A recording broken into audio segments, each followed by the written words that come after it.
Bonjour, Véronique Declercq, fondatrice de l'alimentation joyeuse. J'espère que vous allez bien et je vous fais une vidéo aujourd'hui au sujet des granolas. Donc je vous parle souvent du petit déjeuner et de comment bien commencer la journée. Une des formules qui peut convenir pour le petit déjeuner, ce sont les granolas. Alors on peut le faire soi-même et je partage sur mon blog alimentationjoyeuse.com des recettes de granola à faire soi-même, que ça ne doit pas vous impressionner, c'est pas compliqué à faire. Donc n'hésitez pas à aller jeter un œil là-bas. Mais je sais aussi qu'on n'a pas toujours le temps, l'occasion, les ingrédients pour tout faire. Et donc un granola du commerce tout fait, c'est aussi pratique.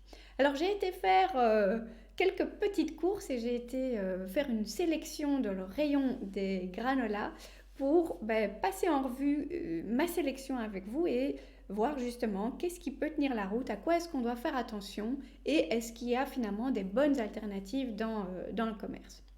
Alors j'ai été éplucher plein de granolas différents. J'en ai acheté toute une série et ce que je propose de faire ici, c'est de les parcourir avec vous. Alors on va regarder la liste des ingrédients d'une part et le tableau nutritionnel d'autre part pour voir justement surtout au niveau des sucres. Donc le problème du petit déjeuner et le problème des céréales et des granolas, c'est que souvent il y a ce côté trop sucré. Nous, ce qu'on recherche pour le petit déjeuner, c'est un apport aussi de protéines. Donc les protéines, on va les retrouver un petit peu dans les céréales, mais aussi il faut des graines et des noix. Et donc dans ma sélection, j'ai déjà opté spécifiquement pour ceux qui contiennent soit des graines, soit des noix, soit les deux. Donc ça, c'était déjà une première sélection. Alors, dans tous ceux que j'ai choisis, il y en a toute une série, vous voyez ici. On va commencer par ce premier ici. Alors, je les prends pas spécifiquement dans un ordre particulier. Donc ici, on est sur un granola de Sandra Beccari, assez récent sur le marché. Elle propose aussi des recettes plutôt simples. Elle fait des livres de recettes voilà, de plats faciles et sains dans le mode c'est un régime sans être un régime. Du coup, elle propose aussi des granolas qui sont bien composés. Donc, on va lire la liste d'ingrédients.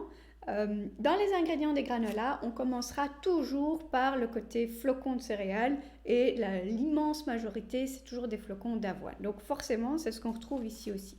Donc, dans les ingrédients, vous avez flocons d'avoine et puis des graines, de lin, de tournesol, de potiron et de sésame. Jusque-là, tout va bien.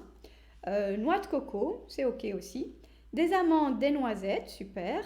Du sirop d'agave, du blanc d'œuf et des épices. Alors le sirop d'agave, c'est l'élément sucrant. C'est un bon choix, mais il en faut peu. Alors ici, on peut déjà suspecter qu'il y en a peu parce qu'il est vraiment tout à la fin des ingrédients. On a un autre élément ici qui est assez atypique par rapport à d'autres granolas et par rapport à l'offre qu'on retrouve dans les magasins, c'est qu'il y a du blanc d'œuf. Et en fait, elle a utilisé le blanc d'œuf ici pour remplacer une huile. Généralement, dans un granola, il y a de l'huile, ce qui ne pose pas de problème. Mais donc, dans cette démarche d'avoir quelque chose aussi de peut-être moins gras, même si en fait, dans les graines et les noix, il y a aussi plein de bonnes graisses, elle a opté ici pour du blanc d'œuf. Le blanc d'œuf a un autre avantage, c'est qu'il permet aussi de réduire le sucre au niveau de la texture. Donc le sucre, l'élément sucrant, c'est l'élément aussi qui va servir à faire les petites pépites, à faire que y a les ingrédients qui collent ensemble. Ici, c'est le blanc d'œuf qui fait ce rôle-là avec le sirop d'agave. Donc, bonne liste d'ingrédients ici, ça tient tout à fait la route. On va regarder du coup dans le tableau nutritionnel. Donc, le tableau nutritionnel, c'est ce que vous trouverez sur tous les emballages, généralement sous forme de tableau, mais pas tout le temps. Et c'est ce qui montre le nombre de calories, la quantité de protéines, de graisses, de glucides, etc. Euh, je n'ai pas pris en considération le nombre de calories. Mais par contre, je vais regarder parce que pour moi, le nombre de calories, c'est vraiment pas un élément déterminant dans le choix des petits déjeuners. ici dans des granolas. Mais par contre, l'élément sucre, ça c'est un élément important. Donc pour évaluer ça, on va regarder les glucides et la ligne juste en dessous, dont sucre. Ça c'est la ligne qui nous intéresse. Ici, on a 4,8 grammes par 100 grammes. C'est tout à fait raisonnable. Je pense que c'est un des plus bas que j'ai trouvé dans toute l'offre. Donc un granola qui tient tout à fait la route en termes de choix d'ingrédients et en termes d'éléments de sucre. Il reste évidemment le côté goût. Est-ce que ça vous plaît? Est-ce que ça ne vous plaît pas? Je trouve qu'ici au niveau du goût, on a un élément, enfin c'est un granola qui est assez croustillant. Il a ce côté assez bien cuit. Donc le côté croustillant, c'est sympa. Il est peu sucré au goût, donc c'est aussi un peu une question d'habitude, mais en tout cas pour moi c'est un granola qui tient très bien la route et ça peut vraiment être une bonne alternative à ce qu'on pourrait faire soi-même. Alors de la même marque, elle en a fait un autre aussi, noix de cajou, graines et potiron, et en fait ici elle a carrément rajouté zéro sugar added, donc pas de sucre ajouté. Et en effet, quand on regarde la liste des ingrédients, on a toujours les flocons d'avoine, noix de cajou, graines de lin, de tournesol, de sésame, amandes, sarrasin, pistache. Donc tout ça, super ingrédients, très variés, donc vraiment sympa au niveau du choix des différents ingrédients. Le blanc d'œuf et les épices. Donc pas de traces ni d'huile ni de sucre. Donc pour moi, la présence d'huile ne pose pas de problème, il pourrait y en avoir. Ici, elle a fait le choix de ne pas en mettre et elle a réussi, j'ai envie de dire, à faire aussi un granola sans sucre, avec le blanc d'œuf pour le côté texture et le côté pépite. Donc quand on va regarder dans le tableau nutritionnel les glucides dont sucre, là on va voir en fait qu'on peut descendre à 0,9 g de sucre par 100 g. J'ai rien trouvé de plus bas que ça, forcément puisqu'il n'y a pas de sucre. Donc en termes de critères nutritionnels, c'est super. Reste le côté goût. Alors évidemment, ceci c'est très très peu sucré. Et c'est vraiment une question d'habitude. Moi je trouve que ça me manque un tout petit peu de cette note sucrée. Et pourtant je ne suis pas très très sucrée au niveau, tout ce qui est très sucré, j'aime pas trop. Mais là, ça dépend vraiment comment elle consomme. Il faut qu'on rajoute peut-être des fruits ou des choses comme ça. Ou, peut-être pas pour vous. Mais en tout cas, au niveau des ingrédients, c'est un bon choix. Donc, goûtez-le et faites-vous votre propre opinion. Mais ça tient parfaitement la route pour un bon petit déjeuner.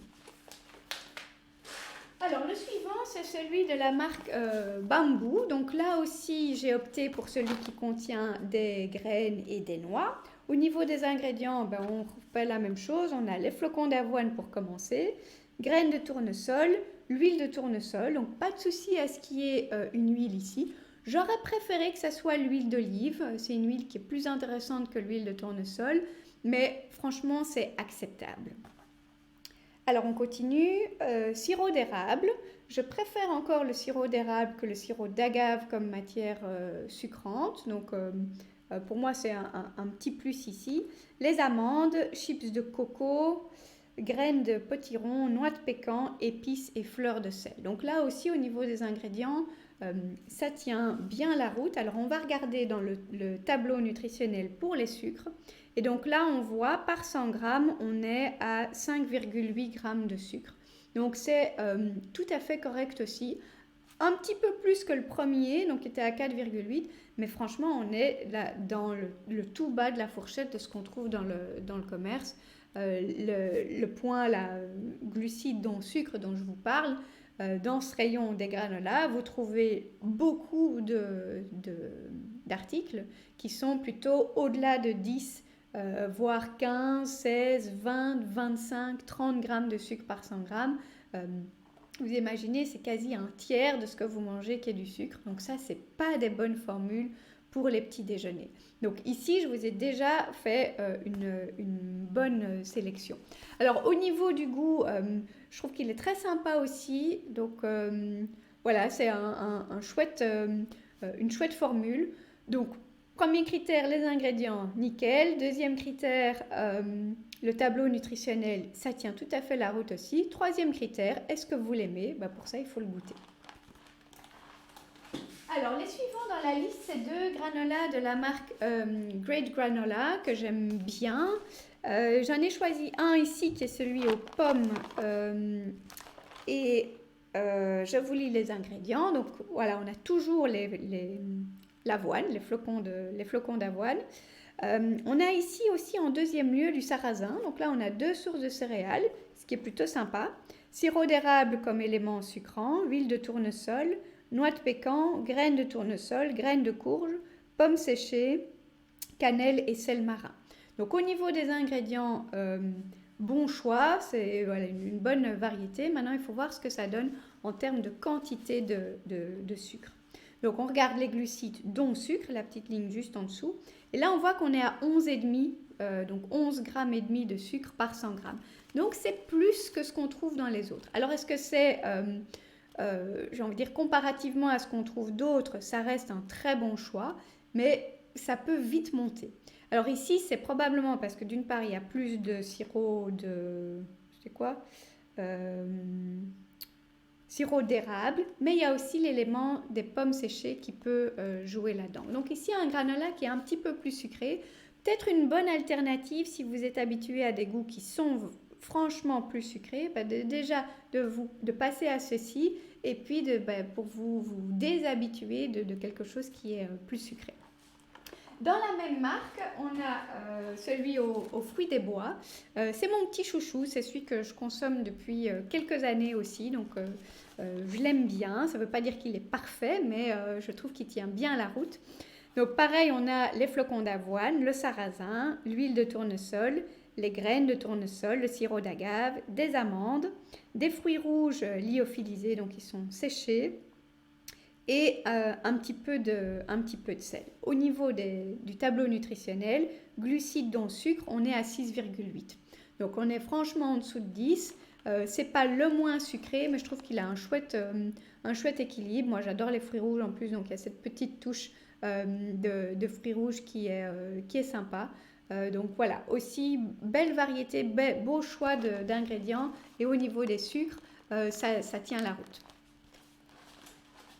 J'en ai aussi choisi qui sont des marques plus courantes dans les supermarchés. Donc ici, vous avez le Quaker et j'ai choisi leur granola Nuts and Seeds parce que je veux justement des noix et des graines pour le côté protéines.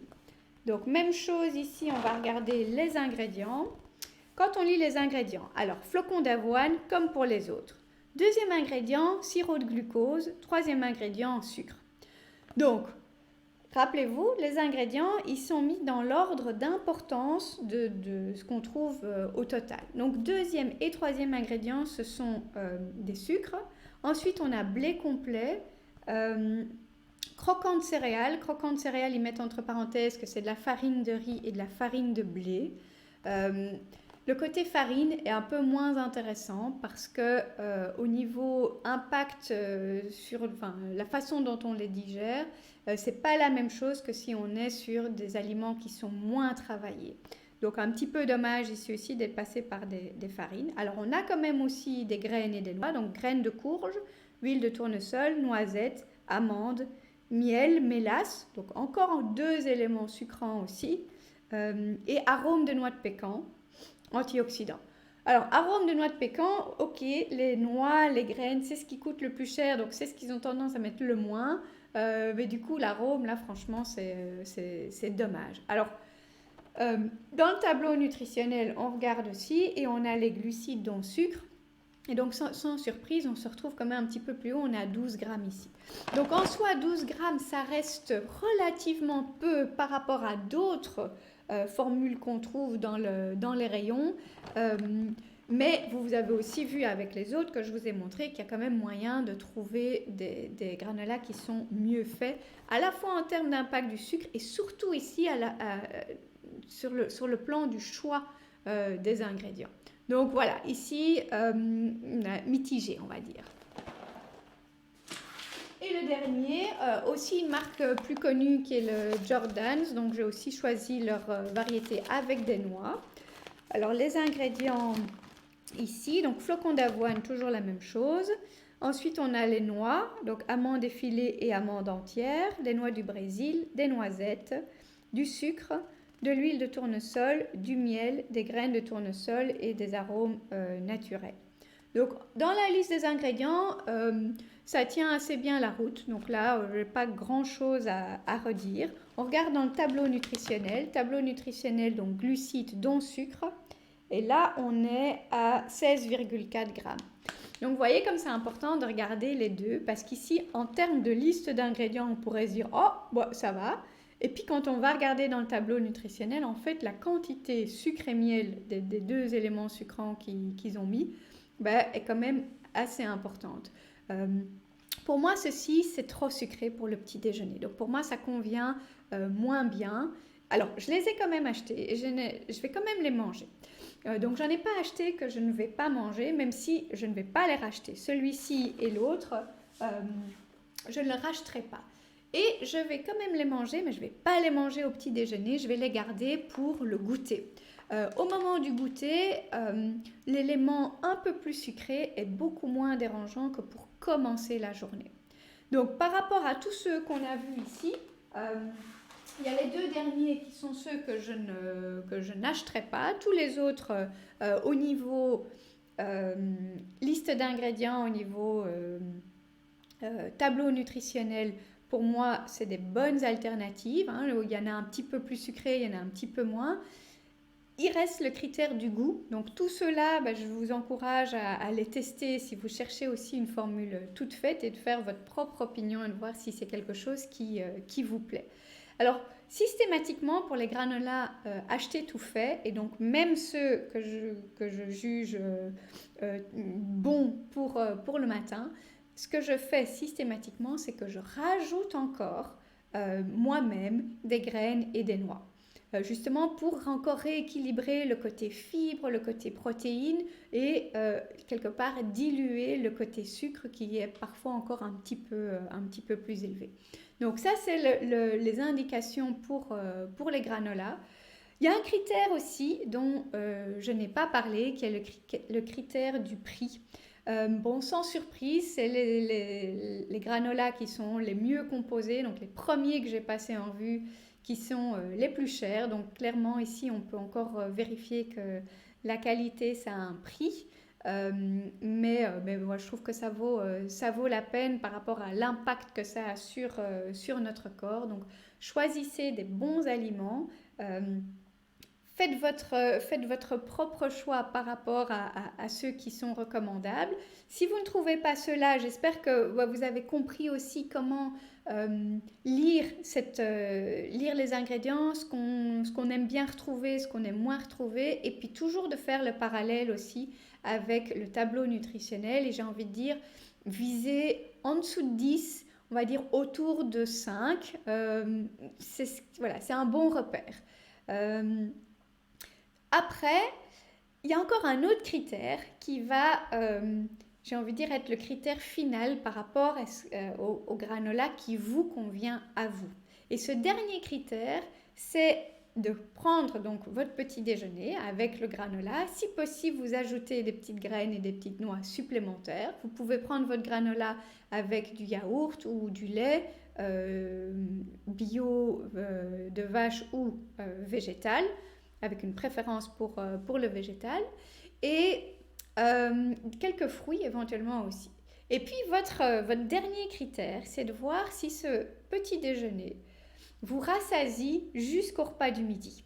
C'est le dernier critère. Alors, pourquoi est-ce que je le mets en dernier, mais que c'est quand même un critère? C'est parce que ça va dépendre d'une personne à l'autre. Alors, même avec tous ces granolas qui sont bien composés, on peut encore avoir, j'ai envie de dire, des sensibilités qui sont différentes d'une personne à l'autre. Si vous êtes très sensible au niveau de la glycémie, peut-être que même des granolas bien composés comme ceux-là, ils vont vous rassasier, mais pas jusqu'au repas du midi. Vous aurez quand même encore besoin de quelque chose en matinée, ce qui a priori n'est pas nécessaire. Donc peut-être que pour vous, des petits déjeuners plutôt salés conviennent mieux, même si c'est des granolas qui sont bien faits. Donc dernier critère, est-ce que ça vous rassasie du matin jusqu'au repas du midi. Et avec ça, vous avez tous les critères pour bien choisir et bien composer, donc bien choisir le granola, bien composer votre petit déjeuner avec même des choses achetées toutes faites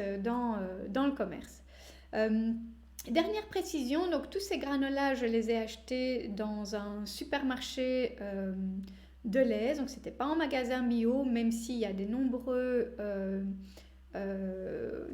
de ces marques qu'on retrouve aussi en magasin bio. Cela dit, les supermarchés ont aussi des sélections différentes. Donc je ne suis pas sûre que vous retrouverez tout systématiquement dans le supermarché chez vous, mais comme ça, même si vous ne trouvez pas cela, j'espère que vous arriverez à mieux choisir un granola qui vous convient et convient aussi à votre santé.